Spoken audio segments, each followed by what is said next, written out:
22 अप्रैल 2025 दोपहर के 2:30 जम्मू और कश्मीर का बैसरण घाटी, जिसे लोग मिनी स्विट्जरलैंड कहते थे।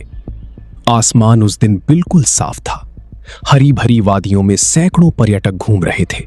कोई तस्वीर खींच रहा था, कोई घोड़े पर बैठकर पहाड़ों का नजारा ले रहा था, कोई अपने परिवार के साथ उस ठंडी हवा में जीवन का सबसे खूबसूरत पल जी रहा था। किसी को नहीं पता था कि उन्हीं पहाड़ों की आड़ में, घने जंगलों के पीछे कुछ परछाइयां धीरे धीरे आगे बढ़ रही थीं। हाथों में हथियार, दिलों में जहर और आंखों में वो खालीपन जो इंसानियत के मर जाने के बाद आता है। उन परछाइयों ने जब अपनी उंगलियां ट्रिगर पर रखी तो बैसरण की वो खामोश वादी चीखों से भर गई। गोलियां चली, निर्दोष लोग गिरे। जो भाग सकते थे वो भागे, जो नहीं भाग सके वो वहीं रह गए, हमेशा के लिए। उस दिन पहलगाम में जो हुआ, उसने सिर्फ इंसानों की जान नहीं ली, उसने एक सोए हुए देश को जगा दिया। और जब भारत जागता है तो उसकी नींद टूटने की आवाज दुश्मन के दिल तक पहुंचती है। नई दिल्ली, साउथ ब्लॉक, उसी शाम के 5 बजे प्रधानमंत्री नरेंद्र मोदी एक आपातकालीन बैठक में बैठे थे। मेज पर नक्शे थे, रिपोर्टें थी और मृतकों की सूची थी, जिसमें हर नाम के साथ एक उम्र लिखी थी। कोई 28 साल का था, कोई 34 का, कोई एक नवविवाहित जोड़ा था जो अपने हनीमून पर आया था। मोदी ने वो सूची पढ़ी। उनका चेहरा पत्थर की तरह शांत था, लेकिन उस शांति के नीचे कुछ था, कुछ ऐसा जो तूफान आने से पहले समुद्र में होता है।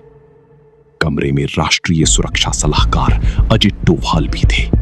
डोभाल, वो इंसान जिसने अपनी जिंदगी के 7 साल पाकिस्तान में एक मुसलमान बनकर बिताए थे, दुश्मन की जासूसी करते हुए, जिसने मिजोरम विद्रोह को शांत किया था, जिसने इंदिरा गांधी के ऑपरेशन ब्लू स्टार की जमीन तैयार की थी।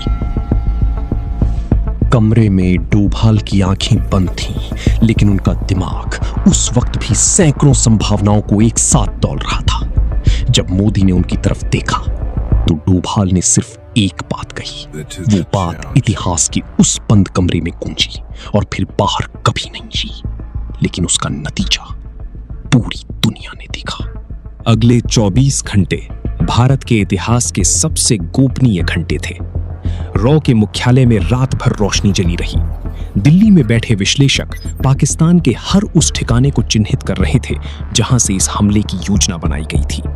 उपग्रह तस्वीरें आ रही थीं, सिग्नल इंटेलिजेंस काम कर रही थी और जमीन पर बैठे भारत के गुप्त एजेंट एक एक सूचना भेज रहे थे। पाकिस्तान के बहावलपुर में जैश-ए-मोहम्मद का मुख्यालय चिन्हित, मुरीदकी में लश्कर-ए-तैयबा का प्रशिक्षण केंद्र चिन्हित, मुजफ्फराबाद में आतंकी लॉन्च पैड चिन्हित, कोटली, भिंबर, चकलाला, एक एक ठिकाना सूची में आता जा रहा था। भारतीय वायुसेना के अड्डों पर राफेल और सुखोई विमान चुपचाप तैयार हो रहे थे। पायलटों को उनके मिशन की जानकारी कोडबद्ध भाषा में दी गई। किसी से कुछ नहीं पूछा गया, किसी को कुछ बताने की जरूरत नहीं थी। हर सैनिक जानता था यह समय सवालों का नहीं, जवाब देने का है। 6 मई 2025 रात के 1:04। भारत पाकिस्तान सीमा पर रात गहरी थी। आसमान में तारे थे और नीचे जमीन पर एक ऐसी खामोशी थी जो किसी तूफान से पहले आती है। उस खामोशी को तोड़ा इंजनों की एक दबी हुई गर्जना ने। भारतीय वायुसेना के लड़ाकू विमान एक के बाद एक अंधेरे में उड़ान भर रहे थे। वो अंधेरे को चीरते हुए पाकिस्तान की सीमा की तरफ बढ़ रहे थे।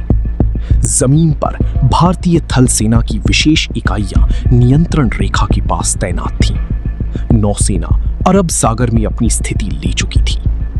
ये कोई साधारण सैन्य अभ्यास नहीं था, ये था ऑपरेशन सिंदूर। उस रात 9 ठिकाने निशाने पर थे। पहला निशाना था बहावलपुर, जैश-ए-मोहम्मद का वो मुख्यालय जहां से मसूद अजहर ने दशकों तक भारत के खिलाफ आतंक की योजनाएं बुनी थी। वो इमारत जो एक धार्मिक केंद्र की आड़ में सैकड़ों आतंकियों को प्रशिक्षित करती थी, जिस जमीन पर निर्दोष भारतीयों की मौत की साजिश रची जाती थी।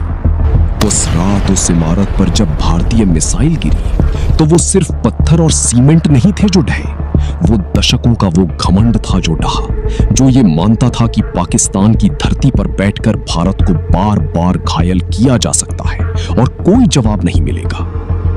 दूसरा निशाना था मुरीद के, लश्कर तैयबा का वो विशाल प्रशिक्षण परिसर जिसे पाकिस्तान की सरकार धर्मार्थ संस्था कहती थी, जहां हाफिज सईद ने हजारों युवाओं के दिमागों में जहर भरा था, जहां 26 नवंबर 2008 के मुंबई हमले की नींव रखी गई थी। उस रात मुरीद की जमीन कांपी। पाकिस्तान के रक्षा मंत्रालय में बैठे अधिकारी अपनी स्क्रीन पर वो देख रहे थे जिसे वो देखना नहीं चाहते थे। भारत आ गया था और वो सिर्फ चेतावनी देने नहीं आया था। मुजफ्फराबाद, कोटली, भिंबर एक के बाद एक ठिकाने ध्वस्त हो रहे थे। पाकिस्तान ने जवाबी कार्रवाई की कोशिश की। उसने भारत की तरफ ड्रोन और मिसाइलें दागी, लेकिन भारत की वायु रक्षा प्रणाली S-400 उस रात अपनी पूरी ताकत से खड़ी थी। एक के बाद एक पाकिस्तानी मिसाइल और ड्रोन आसमान में ही नष्ट हो गए। भारत की ढाल अभेद्य थी। 7 मई 2025 भोर के 4 बजे ऑपरेशन सिंदूर पूरा हो चुका था। 9 ठिकाने, 9 सटीक प्रहार और एक भी भारतीय सैनिक का बाल बांका नहीं हुआ। नई दिल्ली में अजित डोभाल ने अपनी रिपोर्ट प्रधानमंत्री को सौंपी। मोदी ने उसे पढ़ा। उन्होंने खिड़की से बाहर देखा। सुबह की पहली रोशनी दिल्ली के आसमान पर फैल रही थी। वो रोशनी उन नामों के लिए थी जो बेसरन में गिरे थे, उन परिवारों के लिए जो अपने प्रियजनों को खो चुके थे। पहलगाम के उन पर्यटकों की याद आज भी ताजा है।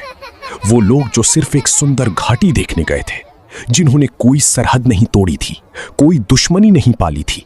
वो बस जीना चाहते थे अपनी जिंदगी अपने सपनों के साथ। उनके सिंदूर को जिसने मिटाया उसका हिसाब हो चुका है। उस सिंदूर का रंग अब भारत के जवाब में था, लाल, गहरा और अमिट, इतिहास में दर्ज।